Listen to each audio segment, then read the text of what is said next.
Hello, I'm Jerry Fort. I'm gonna review. I'm going to read a story out of this book called "The Scary States of America: 50 Weird and Terrifying Stories, one from each state, based on true events," by Michael Teitelbaum.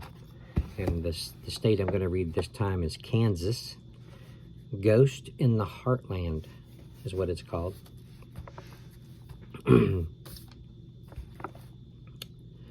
I pride myself on being a member of every state's paranormal society. I even have membership cards for some of them, in parentheses, and no, I don't carry them around in my wallet.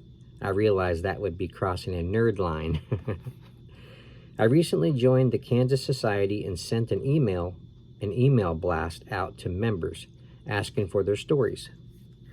Maybe I should have skipped all the sarcastic Wizard of Oz comments, because I got a lot of snide responses. I guess Julie Bonham found me amusing because she sent me back a reply. Goes like this. Hi, Jason. Yes, Kansas is known for Dorothy and Toto, but Oz has got nothing on Atchison. This place is a hotbed for restless spirits. Doors open and slam by themselves, radios, TVs, and lights switch on and off mysteriously, and gleaming balls of light have been sighted floating from room to room. But the most famous ghost in our town is Little Sally Isabel Hall, who will forever be known as Sally the Heartland Ghost. In 1905, 6-year-old Sally complained to her mother in the middle of the night of terrible abdominal pain. Sally's mother rushed her to the doctor's house, where he diagnosed her as having a case of severe appendicitis. The little girl required immediate surgery, which he would perform right there in his upstairs office. Sally was terrified and panicked at the sight of the surgical tools the doctor was preparing.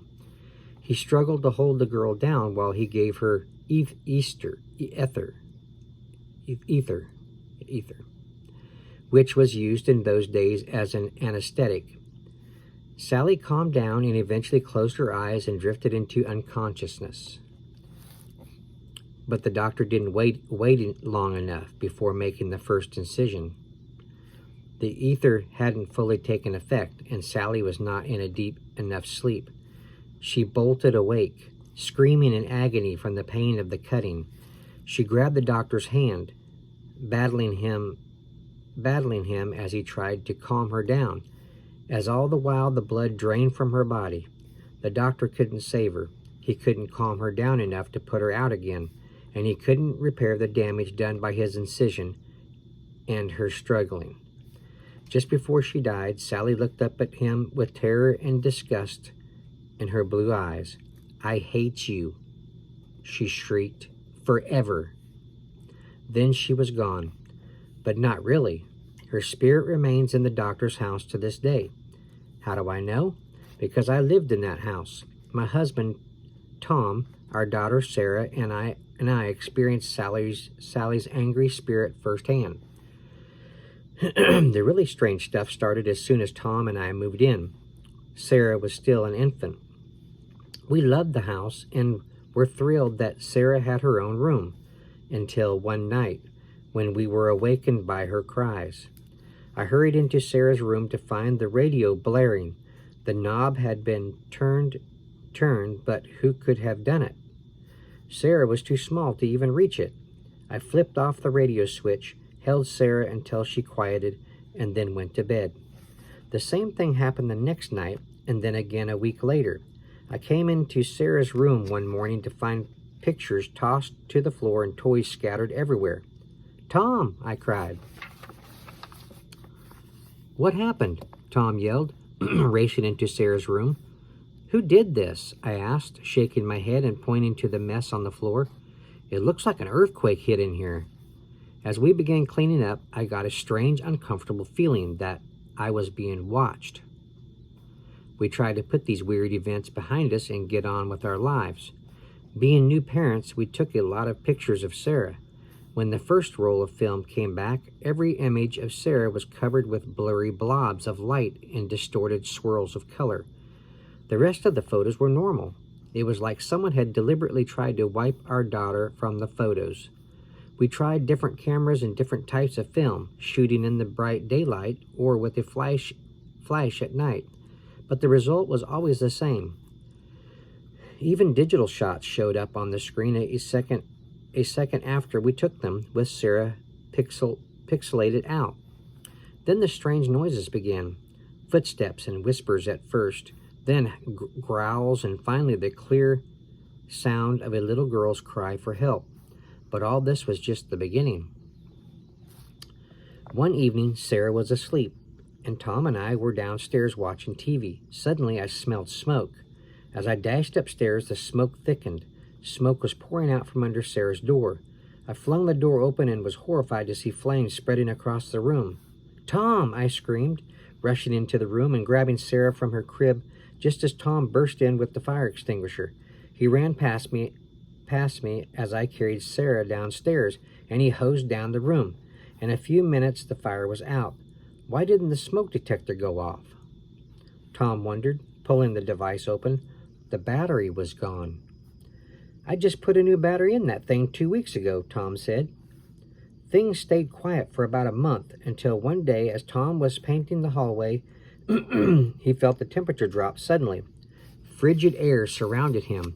He dropped his paintbrush and clutched his chest with both hands. When he removed his hands, they were covered in blood. Tom cried out in pain. He looked down and saw a deep cut across his chest. Huge red welts appeared on his arms. The assaults on Tom continued. Painful scratches, cuts, and welts appeared on his back, chest, and arms. These attacks were always preceded by a sudden blast of frigid air that surrounded him, cutting him like a knife and scarring his body. The final straw for us came a few weeks later. I was at work and Tom was home with Sarah as she napped. Tom was repairing the railing at the top of the stairs on the second floor. As he leaned over it, the temperature dropped. Fear gripped him as he anticipated another cut or welt, but this time he heard a terrified, high-pitched voice scream out. "I hate you!" It shrieked, "Forever!" Suddenly, Tom felt a shove from behind. He tumbled over the railing. Reaching up at the last second, he grabbed 2 rails and stopped his fall. He dangled there, looking down at the long plunge to the hardwood floor below. Tugging with all his strength, he managed to pull himself up and over the railing. He crashed onto the second floor, landing, trembling and breathing hard. As he rolled over onto his stomach, he stared at the bottom of the doorway to Sarah's room. As he lay there in pain, an image flashed into his mind. The image of a doctor's office and of a little girl bleeding to death. Later, we discovered that Sarah's room was the very room the doctor had used for surgery back in 1905, on the night that Sally Isabel Hall had died. I came home to find Tom lying on the landing with 2 broken ribs. That was it for me. We moved out shortly after that and eventually sold the place. Though the new owners won't reveal whether anything strange has happened to them, but they don't have a little girl sleeping in the room where Sally died all those years ago. Well, that was the end. Wow. That's pretty violent. Okay, yeah, I think after cuts and welts and stuff out of nowhere was happening to me, that would have been it. I mean, out of nowhere, just, yeah, I would have already been moved out of there. Okay, Kansas. Well, thank you all for watching. I appreciate it. If you're into paranormal books, paraphernalia, all that kind of stuff, you collect it. Buy you one of these books for your collection. Pretty interesting. Scary States of America. Michael Teitelbaum. See you on the next one.